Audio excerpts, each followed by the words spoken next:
بسم الله الرحمن الرحیم. السلام علیکم و رحمت الله و برکاته.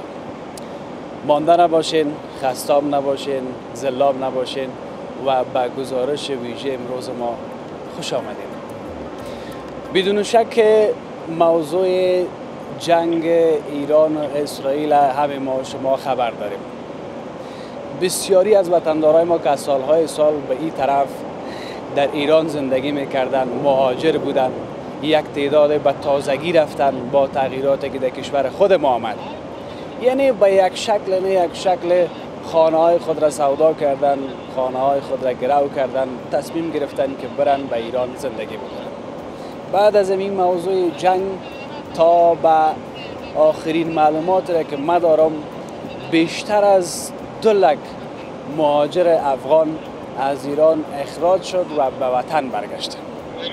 ای که چه مشکلات را دیدن و ای که چه موضوعات دیگر را داریم در این گزارش برای شما بیننده باشین. و یک موضوع دیگه ای که چقدر حکومت ما در این قسمت آمادگی داشته، بخصوص وزارت مهاجرین و عودت کنندگان در این قسمت. ما هم سفر داریم، تشویش‌ها زیاد شد، تصمیم گرفتیم که بریم به ولایت هرات. هرچند که یک سفر ناخوش دیگه ما داشتیم که موضوع زلزله زدگان بود که زلزله بسیار شدید بود همون زمان، تقریبا 2-3 سال قبل در هرات. دیگه ما ناگزیر شدیم که یک بار دیگه بریم به هرات به خاطر مهاجرین ما به اسلام قلعه. یک چیز دیگر هم براتون میخوایم بگویم، اویی است که درست است ما اگر کمک کرده نمیتونیم، حداقل میخواهیم که فقط بریم صدایشان باشیم و ای که برشان رسیدگی صورت بگیره.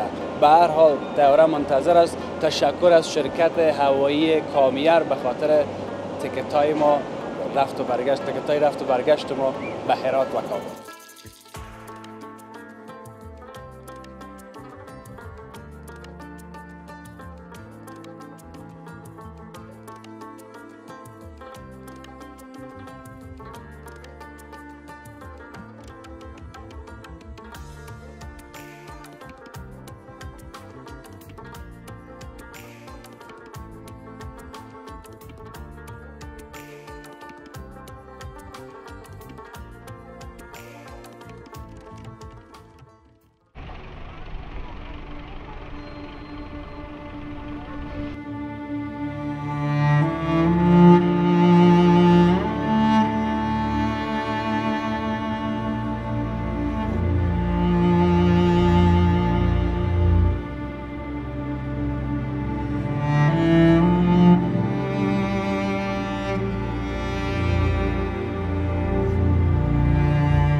رسیدیم به بندر اسلام قلعه، جایی که مرز ایران و افغانستان است.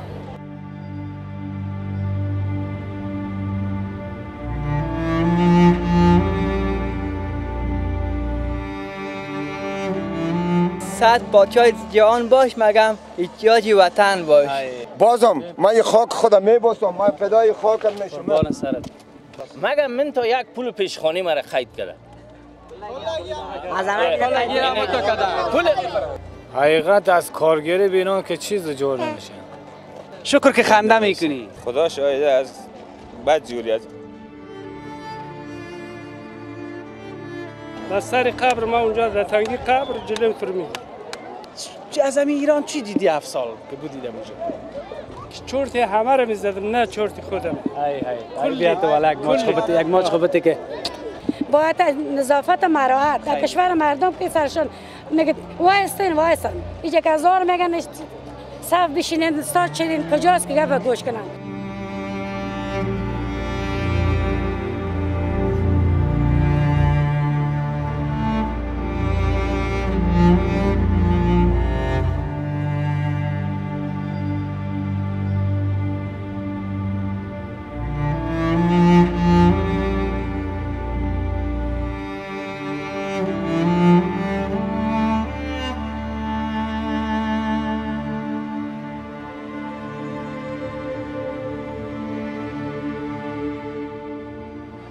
و بالاخره که رسیدیم به ولایت هرات.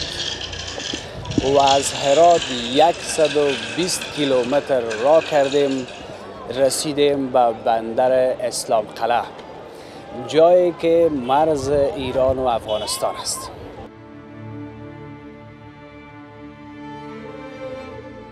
دو سه سال قبل که ما به بندر اسلام قلعه هرات آمده بودم، ما گزارش خود از دروازه ورودی بندر اسلام قلعه شروع کرده بودیم، اما نظر به بعضی از موضوعات این بار اجازه تصویر ندادن و ما هم چون تشویش‌های ما زیاد بود مستقیم آمدیم به کمپ عمومی بندر اسلام قلعه یا بگویم به کمپ عمومی مهاجرینی که از ایران به گونه اجباری اخراج شدند.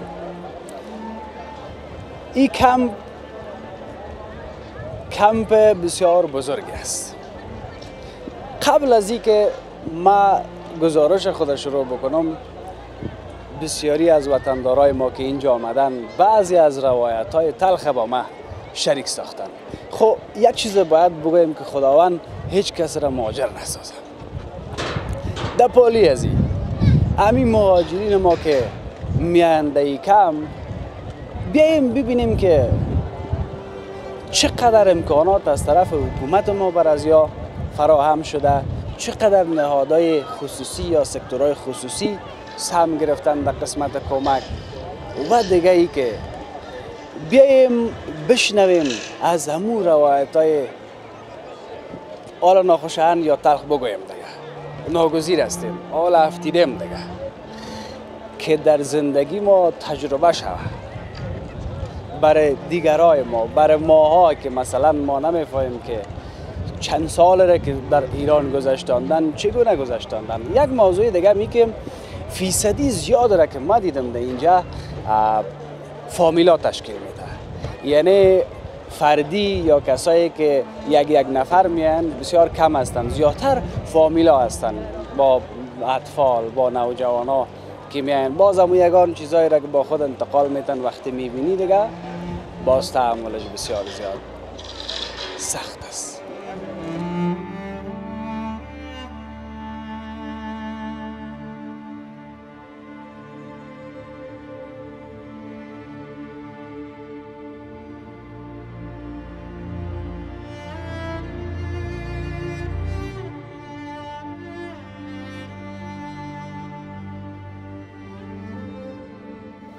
بسیار زیاد شکر که از نزدیک دیدم در تلویزیون دوست داشت. قربان دیگه همی عشق نریز که ما جگر خون میشم باز. قربان سرت، قربان اشکایت، قربان اشکایت. خوش آمدی، خوش آمدی. خوش آمدی، خوش آمدی. قربان سر. خوب خست. با عزت باش. جان جو فامیل محترم. شما ما روشن سفرات داخل. خوب است. خیرت. جان تنجور. بخیر است. فامیل محترم کلاگی. قربان سرت شام. شکر همه فدای چانست خیلی چام. قربان سرت. قربان سرت. قربان دلک دردت. خواهش میکنم. سلام. خوب است ان شاء الله. خوب است. سعادت داره. خیلی خوش آمدین به ایران. بسیار زیاد خوش آمدید شما. خوش آمدید. ما جان بیادرت سلیمان جان بیادرت مسافر هستیم. سلام دیدارت با ما. شما خوب هستید. دلخوشی دلگرمی دوباره وطن. قربان سرت. همین که جان دیدیم با عزت باشید. خیلی ویدیوهای در یوتیوب، در تیک تاک، در اینستاگرام، در یا همش ما شما را دنبال میکنیم. بسیار تشکر. قربان سرت باشم. یک کمکی طرف چین اونجا کمره است. اینا دیگه یک دو تا عشق دیگه که بریزی باز ما شروع میکنم باز دیگه باز نه قربانک چم قربان سرت. الهی شکر که بیادرم است. الهی شکر. خواهش میکنم. اولادم است شکر. قربان مصاحبه میکنم. هزار دفعه. خوب هستی قربانم. کاکای من نام تا خبرم بگو. اسم گل احمد است، فامیل میمتی. فامیل ما در ایران بودیم، در ورامین. دیگه آقا در پول خانه ما زندگی ما همش موند. چند سال در ایران زندگی کردی؟ ما امروز در ایران داخل شدیم که شبش طالبا ولایت نیمروز گرفت. یعنی همین 3-4 سال پیش. 3-4 سال پیش بله. با فامیلم رفتیم. چون پول ما، زندگی ما، همه چیز اوجا موند. خود ما را برگاه سرشماری، این برگاه ما مین پیش ماست. برگاه سرشماری ما کلش پیش ماست. امی برگه سرشماری چی است؟ یعنی میره بگو بفهمیم. این یک مدرک برای ما داده بود جمهوری اسلامی ایران.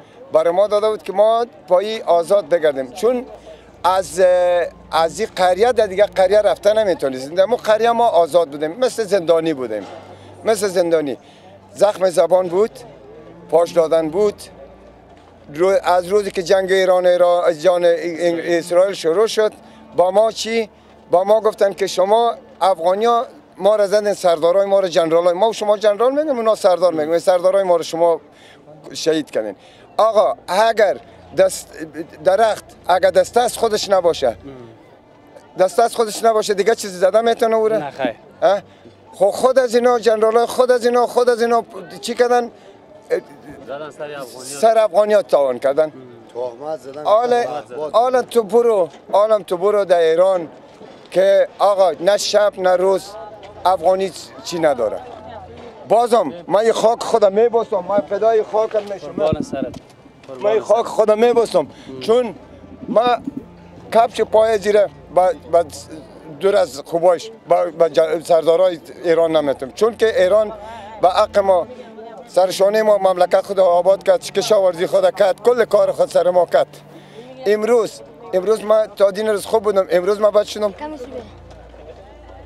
آقا خود از که کشتار خود کرد، در کاری که کرد، امروز ما بد شدم. آقا در ایرانی به امیال دی کم داخل شود، دی کم که داخل شود که ما کدش امرا نباشم، او کجا را پیدا میکنه؟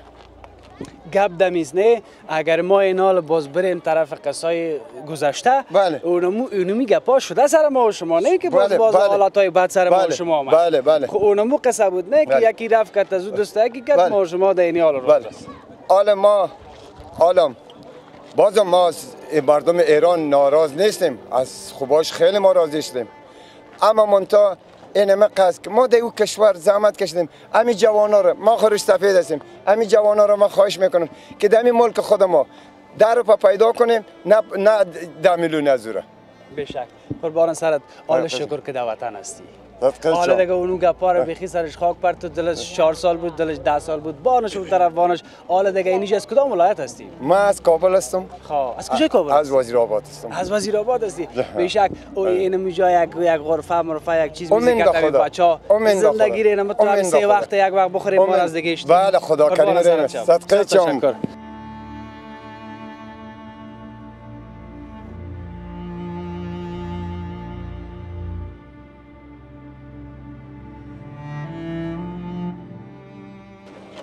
باشه یک لحظه ما خو به خاطر اینمی شما در اینجا آمدیم.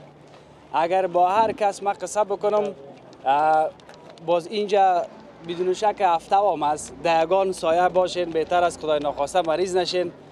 اما گپی جان سایه تمام شده است که اگر با آدم بخواه پیدا میکنه.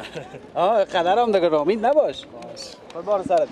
و دیگه ای که باز نمیخوایم که زیاد امی وطندارای ما شما هم جگرخون شین، ما هم جگرخون شیم، ولی ما فقط به خاطر از این آمدیم که این مهاجرین ما را خبرشان بگیریم، از سهولت‌ها پرسان بکنیم، از امکانات پرسان بکنیم که حداقل صدای از امیا باشیم که حالا در وطن ما آمدن، خدا دیگه یارا پس نبره. خب یگان موضوعات شخصی که میرن قانونی رفت آمد میکنن اون مسئله جدا، ولی دیگه مهاجر هیچ نشیم که هیچ خوش نداریم. یک من مصاحبه میکنم. خب یک لحظه کاکای باز خودتان بگو گپک تا اونجا. سلام علیکم، من محمد حسین هستم، بچه مزار شریف هستم. من از ایران شکایت دارم. ایران چند وقت پیش بالای ما افغانی ها از من در یک پارک برده، گفته بگو ما افغانی ها بالای ما چاقو کشید، یکیش گفته بگو ما افغانی ها غلط کردیم، چی کردیم، بالای ما چاقو کشید، من اینجوری گلون ما گرفته. به خدا اینم اینجا من از ایرانی ها خیلی ناراضی هستم. به خدا من چند وقت پیش مامورا گرفت شما افغان جاسوس هستین، گوشی ما گرفت، موبایل ما گرفت، همه چیز ما گرفت. به خدا من خیلی از ایرانی ها ناراضی هستم. دیگه هستم دور از خوباش از بداش ناراضی هستم. البته در هر جای خوب خراب داره. من ناراضی هستم. چند بار در ایران همشهری ما بوده، موبایل ما رفته در اتاق مرا برده، موبایل ما گرفته دیگه کده. و زنگ زد موبایل های ما 3-4 دانه موبایل گرفته همشهری های ما از ایران و چیز دیگه دست ما ایرانی با چاقو زده اینجاشه دیگه بسیجی ها گرفت دیگه همش ما حالا شکر جور هستی خب بیا دیگه خیر ما از امارات اسلامی راضی هستم از امارات اسلامی راضی هستم ان شاء الله خوش هستم ان شاء الله میگه 100 بادشاه جهان باش مگم احتیاجی وطن باش و میگه یک شعر است میگه ای چرخ فلک نناست کمر شکن است در رنگ لباس نناست کفن است مغرور نشو زندگی چند روز ولی در زیر زمین شاه و گدا یک رقم است این هم شعر من در گفتن این معلومه جان فقط یک بغل کشی کردید میکنم پدر قربان که من بسیار دیر شده من کدام بخیر است کدام یک منشده که من تلویزیون ما از اونجا قطع کرده بودم در باروری دادم مالای من دیگه من برنامه تر ندیدم بسیار میدلم نشد و گوشیام چارج نداره که برنامه را ما سیر کنیم فقط می باشی من هستم از خود کابل در تهران بودم از ایران دیگه من شکایت ندارم بیادراک شاید کلش باشه چند سال بودی در تهران 4 سال بودم مگم من تا یک پول پیشخانی مرا خرید کرده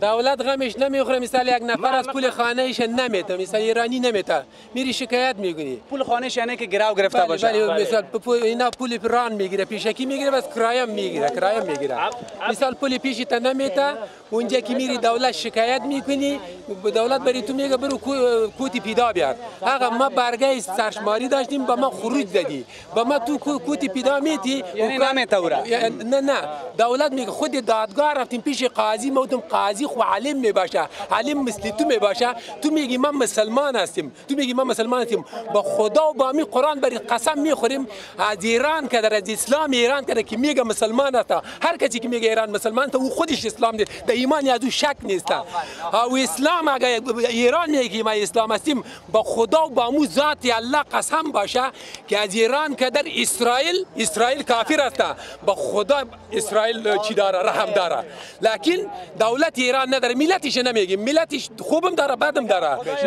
لکن دولت یادی که ریشه را مانده به نام اسلام ریشه مانده اخوندایشه با خدا و با ذات الله برید قسم میخوریم که اصلا نیست وقتی قاضی یک برید بگویا قاضی علمت ما مردم یک ضرب المثل داریم یک قاضی که یک کاری بکنه فیصله سریکی میکنی وقتی قاضی توی حرف میزنه ما پیش کی بریم از کی بیادر رقم ما چی بگیریم بیادر ایران ما دولت ایران ما ناراضی هستیم اصلا ما خودم از ناراضی هستیم فعلا دعای بدم برش میکنیم الان به ملتش نه ملتش خوبم داره بدم داره دولت نه دولتش خداوند زود نسکور کنه خداوند دیگر رویش کنه چند سال بودی ایران ما 5 سال بودیم 50 سال تیر کردیم 50 سال عمر سری ما گذشت وقتی که در 5 سال ما رفتیم ریش ما سیاه بوده در 5 سال ریش من سفید شده 50 سال من رد کردیم او رنجی نبود که من ندیدم یعنی اینقدر سخت بله قسم به ذات الله برید میخوریم که اسرائیل کافر یهود و نصارا دشمنی پیغمبر هستند با خود اینا میگه که ما علی را دوست داریم با این سیلی علی را دوست نداری توی مسلمانان اسلام نیست این مسلمانی تو خوب به زبان میگی که ما اسلام هستیم چرا یک اسلام به مسلمان ظلم بکنه تو پول از ایران نمیدی کار میکنی مسلمان کار میگه پولش نمیده پیش دولت میری دولت میگه کاری من نیست خیر کاری تو نیست خیر کاری کی است سلامتی بیاد سلامتی بخیر من خواهش دارم من یک چیز میگم مرا تا 15 برج 4 تو خروجی داده بودی و 10 دفعه رفتم پیش هر کس از خود کده من خودم سوادم ندارم او برادر من پولم پیش کیست آخر رفته مدرسه که به تنگ آمدیم تسلیم صاحب کار خود کردیم پوله گفته برو یک شماره کار داده میشه و حالا از پیش تو فقط یک گوشی میخوایم که کارتم نداره یک بچه من اونجا ماندیم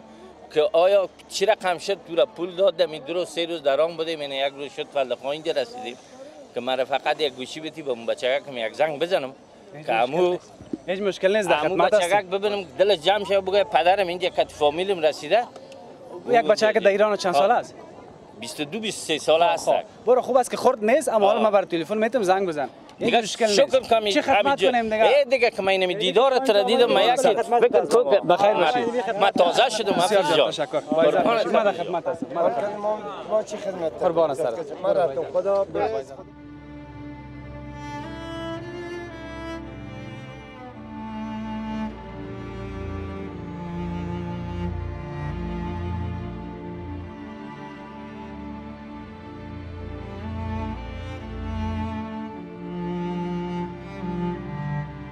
نام از چی است؟ تالیا. گوشوارای چقدر مقبول است. ای نام. سلام، شما خوب هستید؟ بخیر هستید؟ قربانتان. بیاییم که کتازی وطن دار ما معرفی شیم. ما دیگه چیزی به گفتن ندارم. خدا کنه گزارش امروز ما یک مرا به عنوان گزارش قبول بکنید. اول همین نامت خبرم بگو. اسمت الله. اسمت الله. بله، اسمت الله خان محمدی، فرزند فیض محمد. اسمت جان. بله. من تو وطنی میگم. بله. اسمت جان چند سال ایران بودی؟ من 7 سال ایران بودم. 7 سال. بله. دمی 7 سال به زندگی چی ساخت؟ چی جور کرده بودی تا بالا؟ حقیقت از کارگری بیرون که چیز جور نمیشه. فقط میتونی کار کنی، اونجا کرایه خونه بدی، خرج خونه بدی، زندگی کنی. بالاخره آدم موضوع میمونه داره، مریضی داره، خستگی داره، کرایه خونه داره، 100 تا طفل، خودم و خانم بیشتر نمیشه. خب در کجا زندگی میکردی؟ ما به اصفهان زندگی میکردم. اصفهان؟ بله. خب امی کارو که میکردی چی کارا بود؟ من کار ساختمانی کار میکردم، داخل ساختمان ها. بله. کار ساختمانی؟ بله. اینا لگه بگویم در وطن خود ما کار ساختمانی کم است یا زیاد است از نظر خودت؟ از نظر من خوب کمه، چون همه میگفتم کمه. کم است؟ تنها کار ساختمانی رو بلد بودی؟ بله. خب در قدر وقت به زندگی هم چیز جور نشد؟ نشد. همه 3 وقت روزگار پیش میره؟ بله. همه قدر؟ بله. خب از کجا باز خودت گرفتن آوردن؟ حقیقت ما به می اصفهان بودیم، به ما برگه دادم که 15/4 باید ایران رو ترک کنیم. خب تنها به خودت یا به کلگی؟ به کلگی افغانی های کنجی بودم. یک تاریخ میداد یا تاریخ ها فرق میکرد؟ همه 15/4 بود، به غیر از اینایی که بچه مدرسه ای نداشتم 15 روز بزونا وقت میداد، میگفت شما سر 15 روز بعد برین. خب اونا سر 15 روز میرفتم. مثلا من که 2 تا بچه مدرسه ای داشتم 15/4 بعد ایران رو ترک کنم. ولی من زودتر آمدم چون راه خیلی گفتم شلوغه، واقعا هم شلوغ بود. ما از اصفهان خیلی با بدبختی آمدیم اینجا. این مصرف آوردن یارا خودشان میارن دیگه، از شما پیسه نمیگیرن؟ چرا میگیرم؟ خب یعنی کسایی را که تا اینجا میاره تا مرز کرایه میگیره، تا بندر اسلام قلعه کرایه میگیره؟ تا به همین جگا کرایه میگیرن. چند میگیره نفره؟ نفر 3,700,000 تومان از اردوگاه اصفهان تا مرز میگیره، تا دم شهرداری مرز. با پیسه خود ما چقدر میشه؟ 4 میلیون تومان، 4 تا 800 میشه فعلا. 2400. 2400؟ بله. یعنی نفر 2400؟ نفر 2400 از یک روزه تا آدم کلام میگیره.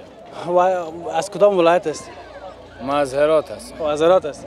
بله. چی تصمیم گرفتی دیگه به خیر کال و خیر زندگی را پس اینجا از سفر شروع میکنی؟ یعنی چیزایی را که آوردی یا وسایلایتان است یا بعض لباس است یا بعض چیزای دیگر هم از خانه، بعض چیزای دیگر هم میبینیم اونجا، ظرف هم از دیگه هم چیزایی که از خانه بود؟ بله این هم ظرفای که خونه بوده، بالشته، ای بالشته، داخل از این همه لباسا بچه‌ها منه، دیگه همه پتو اینا بود، دیگه چیزا رو ما نمیتونستیم بیاریم چون خیلی گرون بود.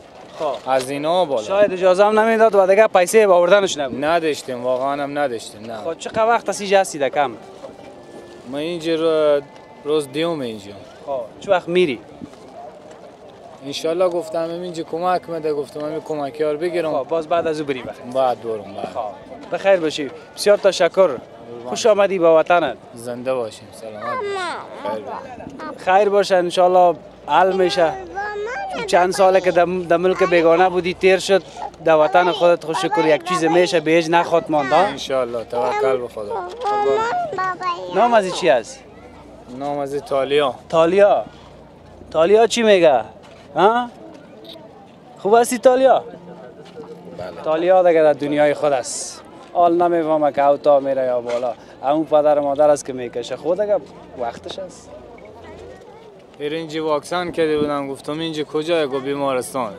خب هنوزم خبر نیست که در وطنش است. نه. قربان شکر که خنده میکنی. شکر جگرخون نباشی. نه توکل به خدا. در وطن خودت هستی. بله. قربان سرت. خیر باشه. خیر باشه. سلامت.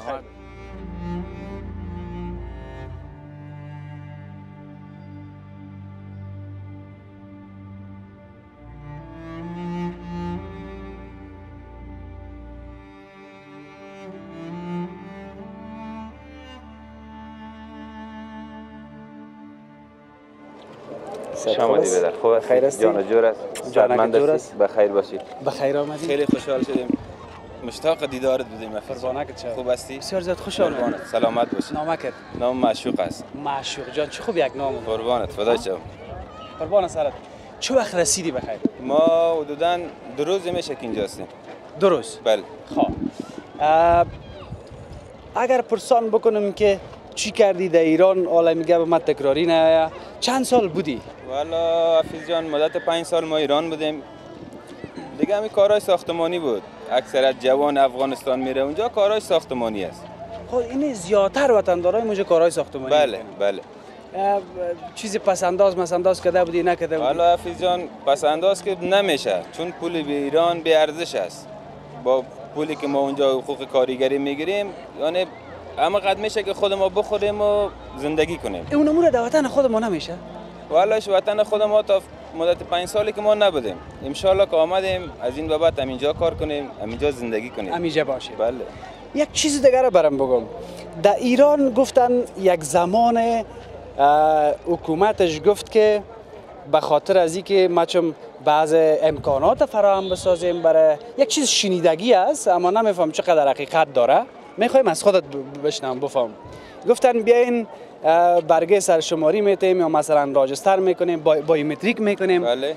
شما بیاین که باز برای شما همه موضوعات حل بسازیم که دیگه جار جنجال گرفتن از شهر و بازار از پیش دکان از هر جایی که افغانای ما گشت گذار میکنن دیگه یعنی اونو گوا برطرف شود. بله. بازی مردم ما رفتن بایومتریک شدن. بله. باز بعد از اون یک کشیدن همین اصل قصه و ماجرای اخراج اجباری چه قصه بود برام؟ یک مدت برگه سرشماری سبز دادن. برگه سرشماری اون پیشترم که بیادر ما گفت یک چیزی هست که مثلا تو را میته که آزاد در شهر بازار بگردی. قابل قبول پلیس ایران البته نبود. برای مقطع بود، برای مدت میتونستی زندگی کنی. بعد از این برگای سبز، برگای مثلا مسافر افغانستان تو ایران بود، کل از اینا این وقت برشان تعیین شد که تا برج فلانه وقت که البته 15 این ماه بود شما اخراج شوین برین. بعدش هم یه خواهش دارم از ملت ایران، خیلی مسافر ما را اذیت میکنن، خدا شاهده از بد جوری از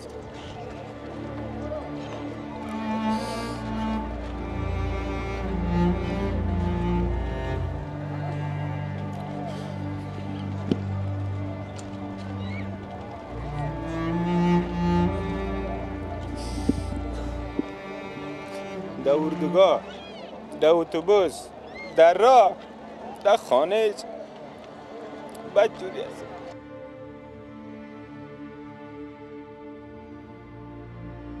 من خواهش دارم از افسرهای ایران، از کلانهای ایران، از کشوری که ما مسلمان خطابش میکنیم، همسایه خطابش میکنیم، برادر خطابش میکنیم، همچین ظلمی را باقی مردم افغانستان نکنه. بعد جوری اذیت میکنن که خیلی جوان ها را دیدم سر روش مایده کردن، چشمایشان بیرون کشیدن، اذیتشان کردن.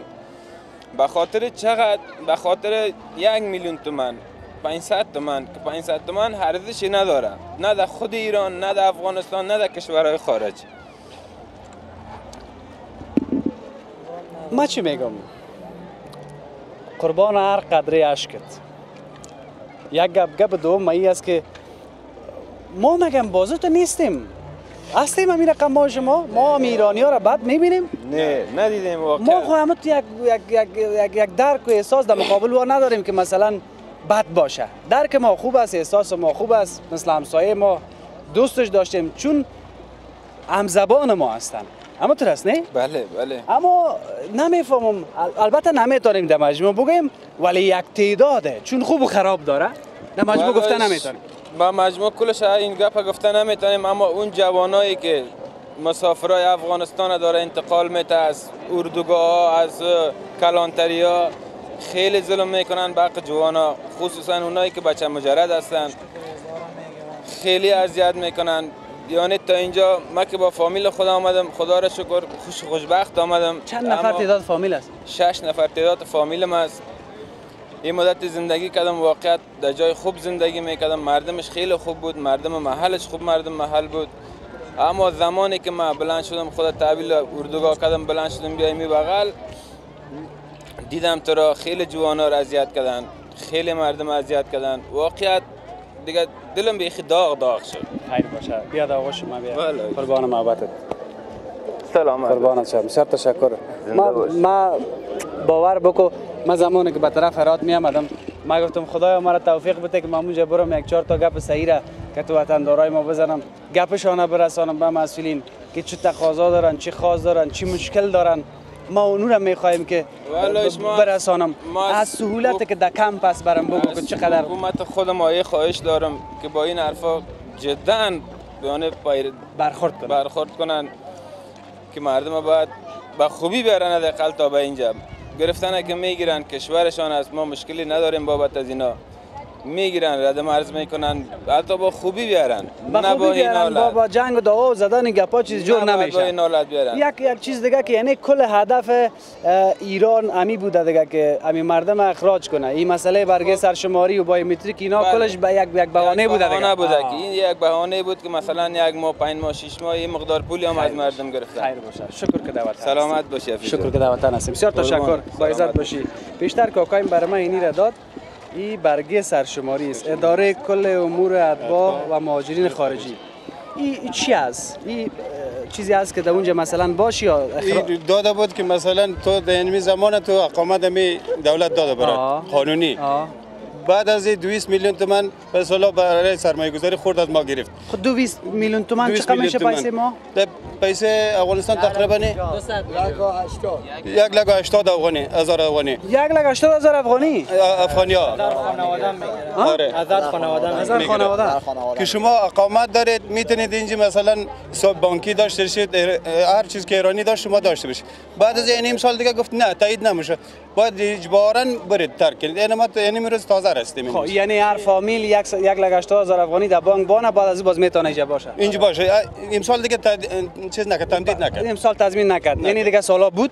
دیگه پارسال بود. خب یعنی یک پول تضمین بود دیگه. تضمین بود داره. این امسال پیسه را پس داد بره بخیر. امسال دیگه فقط از امو هر کسی که تازه هم رفته بود و نو هم رفته بود قبلا هم بود از یک سر گفت برای دیگه کلا هم چیزی که است.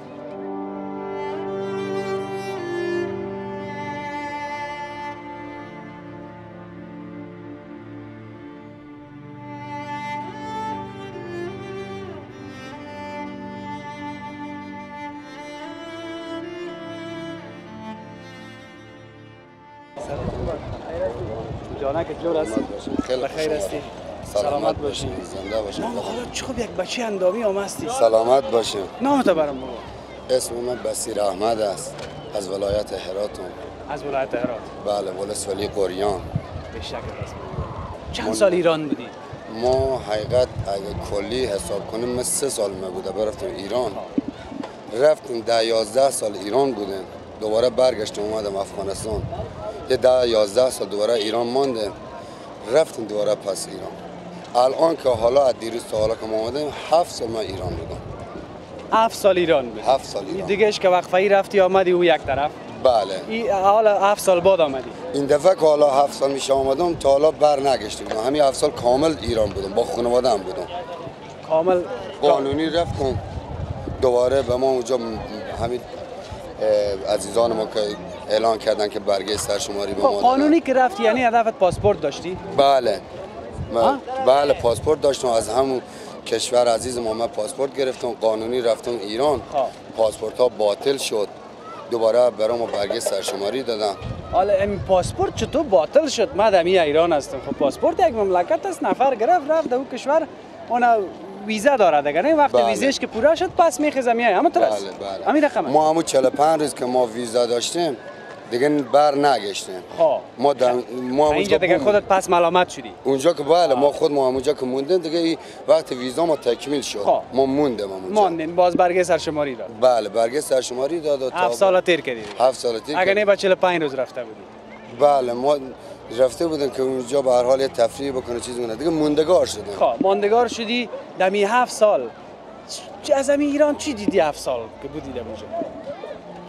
از چقدر به نفعت بود چقدر به زندگیت بود گاهی وقت تو فکر کردی که مثلا ما خیلی اینجا همیشه نمیمونم این ملک بیگانه است اگه یک روز این مرا بکش از این ملک ما چی کنم من اون فکر اینو کرده بودم که ما رفته بودم اونجا 100 سالن که باشم آخر همون افغانستانه من 7 سال که اونجا گذروندم بس 7 سال نرسید 7 سال خلاص شد من فقط فکر تلاش من همین بود که چند مدتی که من اینجا باشم دوباره باید بیام اینجا زندگی برای خود تعیین کنم اینجا بتونه زندگی کنم بچه‌م به هر حال آسایش داشته باشه بتونه تحصیل کنه برای کشور خود ما در آینده اون مثل من آواره کشورها خارج نباشه من تلاش من فقط از 7 سال همین بود که بتونه یک چیز سرهم کنم بیان دوباره افغانستان برای آینده بچه خود تعیین کنم که حالا من که سرنوشت ایته بود بچه میته نشه مهاجر کشورها نشه حالا چی آسیا باشه چه اروپا باشه هر کدوم کشور فرق نمیکنه تلاش برای کشور خود ما باشه قربان سرت شکر که تو یک فکر داشتی حالا به 100 سال که نرسید 7 سال تمام شد کل چیز آل هستی در وطن بله آل در کمپ مهاجرین در بندر اسلام قلعه هستی دمی کمپ همی که آمدی کجا را رفتی چی کمک ها شد برای چی سهولت ها بود ما دیروز که حفیظ جان آمدیم اینجا که داخل وارد شدیم خدای خیلی زحمت کشیدم بریم ما قسمت اول گفتم بریم ثبت نام کنیم ما برفتیم ثبت نام کردیم بعد ثبت نام دوباره به ما گفتم بریم بایومتریک تا شعبه دوم بریم بایومتریک ما رفتیم اونجا دوباره تا شعبه دوم بایومتریک کردیم گفتم بریم شعبه سوم برای خود سیم کارت رایگان تعلق میگیره هر مهاجر که بیاد هر سرپرست یه سیم کارت براش تعلق میگیره رایگان تعلق میگیره که بتونه مثلا ارتباط بگیره با خویشا قوما فامیلا در کابل در ولایت جایی که یک بالاخره یک جای باشه بره دیگه بله درسته بعد از این دوباره گفتن که به هر خانواده که سیم کارت گرفت دوباره شعبه چهارم برای 10,000 افغانی رایگان داده میشه به هر خانواده بر خانواده یعنی نفر 2,000 افغانی اگه 5 نفر باشی 2,000 هر نفر 5 دو 10 بله اگه 5 تا به بالا باشی باز همون 10,000 تعلق میگیره یعنی از 10,000 هم حد آخرش هست که بالا پول نمیده بله پایین تر چیزی نیست حال هم خانهشان آباد که همه قدر آمد خیر ببینم ما راضییم از اینا خدا راضی باشه با عزت باشی سلام فقط امکانات همه قدر آب آشامیدنی است و بخشای دیگه البته از سکتورهای خصوصی و سازمانهای دیگه هم در اینجا هست بله ما یک چیز را باید بگوییم که ما چند روز هستیم در بندر اسلام قلعه ما باز در بخشا جداگانه میریم برای شما با تصویر میکشیم که چی گونه است چقدر سهولت است الله فقط در حد یک گپ گفت ولی باز ما در گزارش بعدی خود داشتیم برای شما بسیار زیاد تشکر خانه جای زمین کل چیز هست دیگه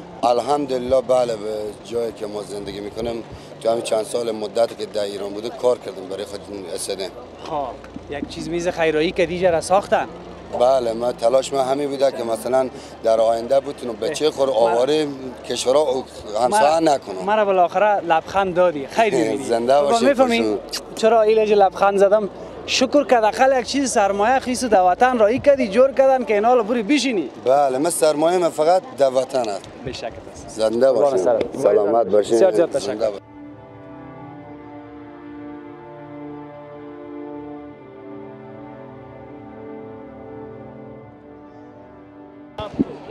مادر جان که در پالی ما میبینین سرسخت علاقمند گزارش های ما بوده در ایران بسیار خوش آمدید مادر جان به وطن سلامت باشی خوش شدیم شما رو دیدیم تا که گزارش شما نبیدیم اصلا نمیخوابیدیم به خاطر کشور خود به وطن خود آمدیم 3 شب 4 شب است ما در این مرز خوابیدیم اصلا حالت بد حالت خراب رسیدگی میکنن امارات مگم بعد به قرار نه که ما میخواهیم هر زمین است هر خانه است هیچ چی نیست یک پارس غذا یک بوتل آب نمکی ما چی ندیدیم الان ما اومدیم از صبح تا دیگر ما رفتیم با 3 تا دخترای بچهای کوچیک دنبال هست که ماشین بیایم ما رو انتقال بده کابل. ماشین درک نداره. باشه میگه برای امارات پول بزنن. خب با امید کی ما بشین یک پول بزنه برش.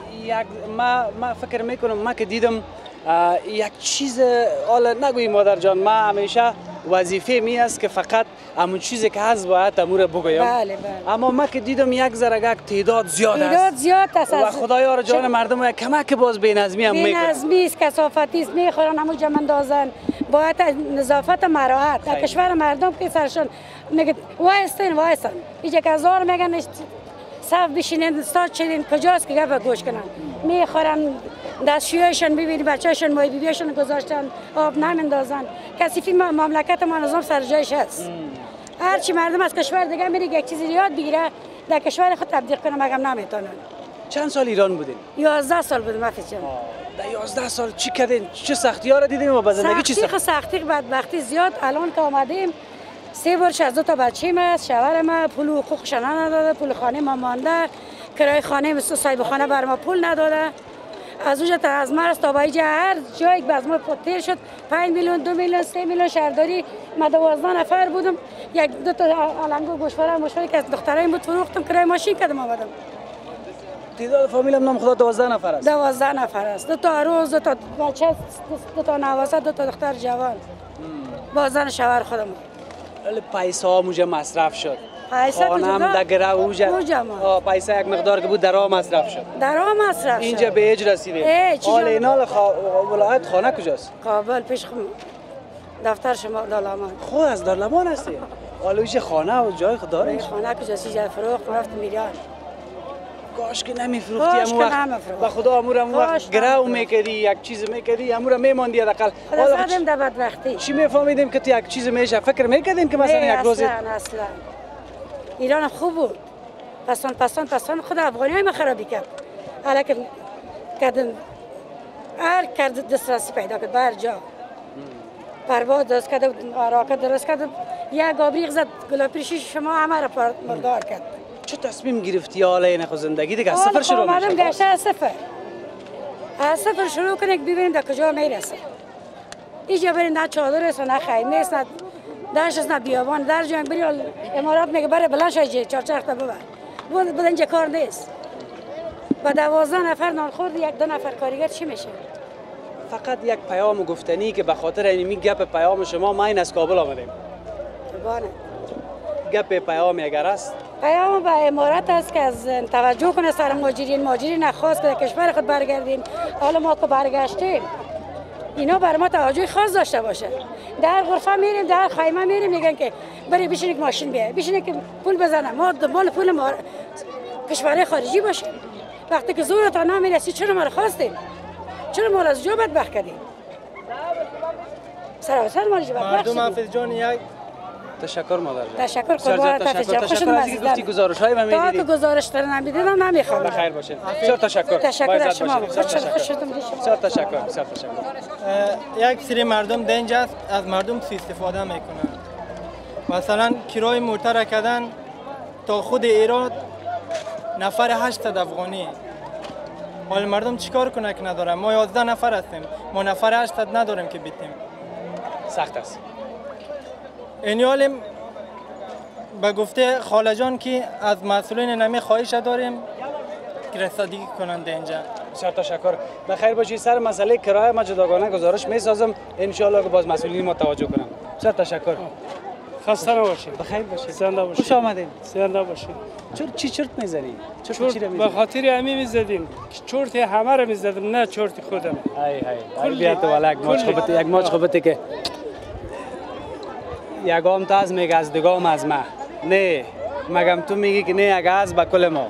با کل ما. هیچ مزه داره است. به خدا ما فکر رفتیم این همه مهاجران شما ببین. اینا در اینجا آمده با این جنگ زدگی افغانستان چند سال علا ریشی ما سفید شده. در دوره شوروی خودیم هم جهاد کردیم. معلول هم هستیم. به خدا فکر خود نیم 11 سرایالداری هستیم. ما در فکر همین قدر جمعیت افتادیم که این بندای خدا چی کار باید بکنیم. چی خواد شد؟ آره چند سال بود ایران؟ من تقریبا 4-5 سال در ایران بودم. برو کم بودی؟ بله. ما گفتم ریش همونجا سفید نکرد. نه بابا ما دمزی افغانستان همینجوری سفید کردیم. شکر که همینجا سفیدش کردیم. جهادش کردیم و جنگ شوروی را دیدیم، جنگای حزبا را دیدیم، همه کلگیش دیدیم. ولی حالا شکر که در وطن است. خدا را شکر میکنم. با عزت باشی. زنده باشی. بسیار تشکر. فقط یک مشکل ما اینجاست که ما در یک جای کار کردیم. کلگی ما اعتراض ندارم سر ایرانی ها. شاه بسش خوب چیز همکاری و چیز حسابا رو داشت. این هم تقصیر خود همین ملت مهاجر افغانستان بود که در اونجا یک کارهای خرابکاری کرد که ما از این روز رسیدیم. اگر این کار نمیکردی امروز ما از این روز نبودیم. یعنی میگی که وطندارای خود ما ملامت بوده. خودشون دیگه، آره دیگه، از تقصیر از وسط خود و همون خرابکارای خود از ما. آبروی همه فکر نکرد که همین مردم، ما هزاران مهاجر در ایران هستیم، فکری ما را نکرد که همه با زن و بچه با چیزی همه مهاجر در اینجا هست. فکر ما را نکرد، کار خرابکاری کرد، آبروی حیثیت ما را بود. حالا خودیم در خود گرمسار کار کردیم، به حساب فامیلیش هم دقیقاً بهزاد مهندس بهزاد در گرمسار میشینه. همه حقوق از ما یک برج و 16 روز من کار کردم. پیش از او برای از ما حساب ما را داد. همین دفعه یک مشکلی کوچیک تقصیر ما هم نبود، حتی پلیس هم اومد اونجا، دزد آمد شب 6-7 نفر سر از ما آمد. ما نتونستم که همون حساب جلوی اونا رو بگیریم. آمد زد دیگه، یک چیزای برده هم نتوانست. ولی به خاطر همون حساب یک برج 16 روز حقوق ما را برو خداحافظ. چند وقت تحمل کردم، بازم رفتم خداحافظی کردم، نداشتیم، خرج نداشتیم. برادر جان ما خرج نداریم، دست سر داریم اینجا، چرا این باید تو ندیم؟ برو خداحافظ نمید. گفتم خب شلاق شما خود انشالله تو بخو. بس سر قبر ما اونجا در تنگی قبر جلو تر میگم.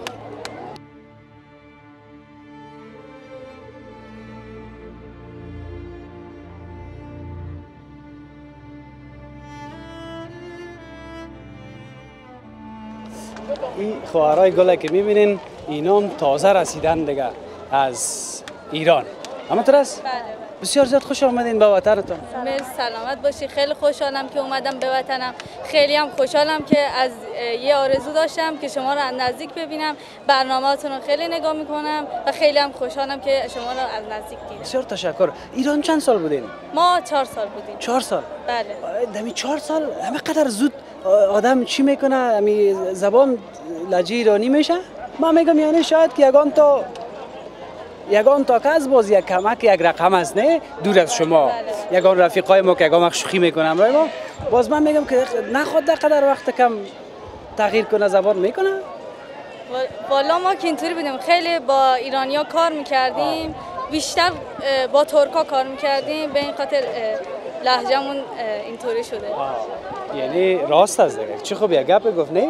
اما اصل گپ یعنی که سر کار با ایرانیا باشه، خب بدون شک تو گپ زدی بازارمون. آره با هم صحبت میکنیم دیگه، باید مثلا نمیشه با لهجه افغانی صحبت کنیم باشون دیگه. بسیار تشکر. من حیث یک دختر افغانی 4 سال در ایران بودی، چگونه دیدی دختر خانمای ایرانی را؟ چقدر فرق میکنن با دختر خانمای افغانی ما از لحاظ رفتار، از لحاظ تحصیل، از لحاظ کردار؟ والا چی بگم، دخترای اونجا مثلا خیلی فرق میکنه با دخترای افغان ما.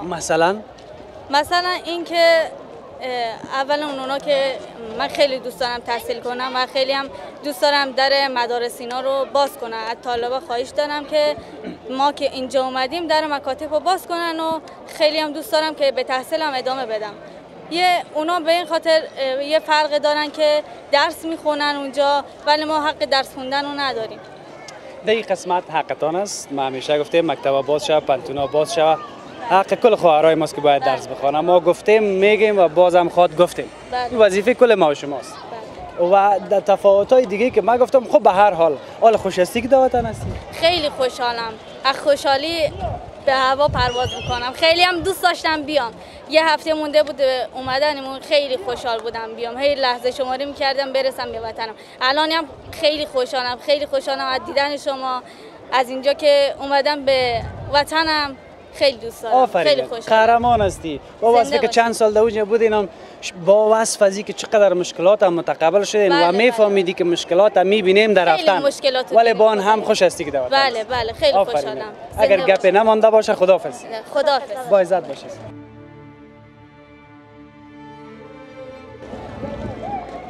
اون رقمی که در تصویر میبینین یا برایت تصویر میبینین، هر لحظه دی بندر اسلام قلعه آمدن مهاجرین ما شدت پیدا میکنه و آمار گفتنم از این آمدن بسیار زیاد سخت خود بود یا نبود. خب مقصد تا ای که یک آمار گرفته میشه، آمار دقیق معلوم نیست تا هنوز و ما با مسئولین هم صحبت نکردیم که روزانه چقدر مهاجرین ما از ایران به بندر اسلام قلعه اینجا آورده میشه و میگن برشان که برین دیگه در کشورتان. به هر حال هفته بسیار زیاد داغ است. این بالاتر از 40 درجه است. همونطور است؟ بالاتر از 40 درجه گرمی است. ما هم زیاد پرس و پال زیاد نکردیم از مهاجرین ما. خسته هستند، مانده هستند، زله هستند. یک چیز امکانات هم در اینجا هست، مسئله آب آشامیدنی و بخشای دیگه است که مردم ما که تازه میرسن اما حداقل یک چیز کمکشان میکنن. دیگه گپا را شما برای تصویر دیدید. ما با کمیسار صاحب هم صحبت نکردیم هنوز تا فعلا، اما چون وقت گزارش ما زیاد نشد در یک گزارش نمیشه. اما ترس نه دیگه ما فردا هم هستم به بندر اسلام قلعه. بسیار گپای اساسی و موضوعات اساسی مانده در گزارش بعدی از آمار، از این حکومت ما چه کرده در قسمت از اینکه سهولت ایجاد بکنه برای مهاجرین ما و در پالی از این سکتور خصوصی چه بخشایی را دارند اینجا، چقدر مردم ما را تانسته کمک بکنه این مهاجرین ما را مکمل، یعنی بخشا را برای شما میریم و تصویر میکشیم و در کل گپای اساسی و مهم مانده در این گزارش فقط همه قدر تانست.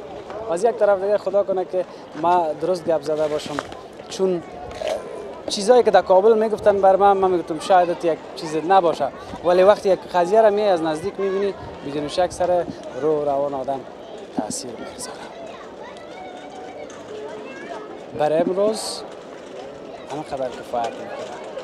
تا فردا خدا حافظتان.